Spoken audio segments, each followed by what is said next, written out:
So we go now to Dr. Amna Ben Arab, who is assistant professor at the University of Sfax. Dr. Ben Arab, how do you evaluate the approaches to countering violent extremism, which were adopted by successive Tunisian governments over the past decade? Did they address the drivers of radicalization, and how do they respond to the challenges of de-radicalization and integration of repatriated combatants? And again, will the pandemic have a long-lasting impact on those activities? Thank you. So true, yes, unprecedented numbers of Tunisian nationals have joined jihadi extremist groups in Syria and Iraq as foreign fighters. And this was a wake-up call as to the magnitude of violent extremism in the country and the potential radicalization process that some fringe groups are undergoing. And this even took authorities by surprise, which explains the quick fixes adopted through a series of piecemeal security-focused policies, rather than a comprehensive strategy based on an integrated approach.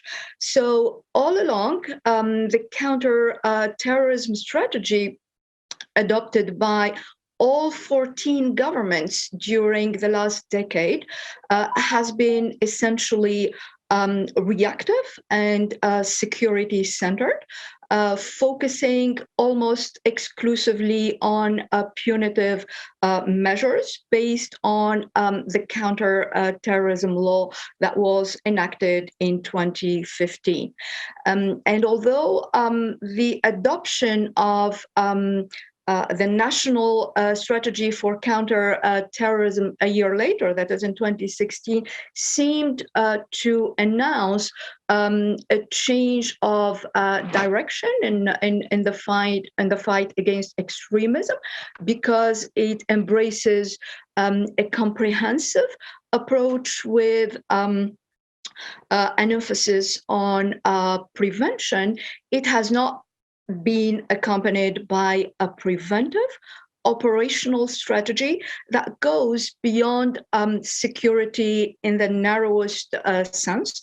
And this is due to many factors, mainly the poor institutional coordination, the numerous administrative obstacles, the fragmentation of stakeholders and resources, but also, I think, to the failure of authorities to prioritize the root causes of terrorism.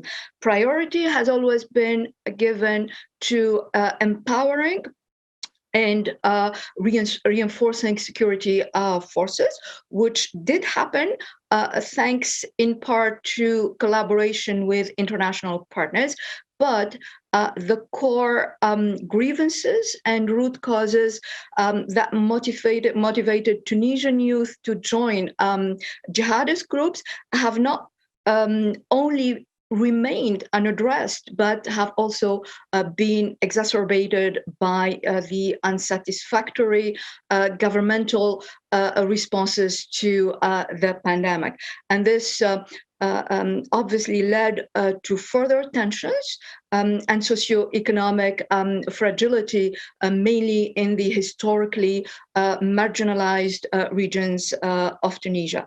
And here it should be pointed out that the pandemic did not only amplify existing grievances, but also provided the terrorist groups with a captive audience of a significant number of youth who were no longer in full-time education. They were captivated in their confirmation bubbles that reinforce the positive aspects of the violent extremist messages.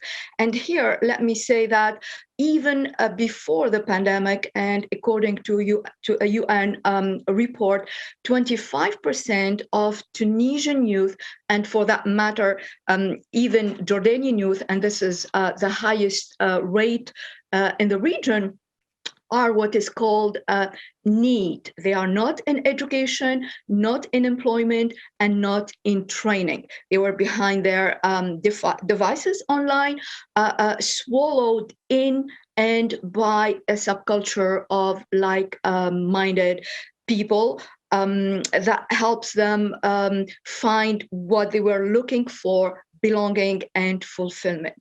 And it is mainly this profile that constitutes most of what came to be called during the pandemic the bedroom radicals.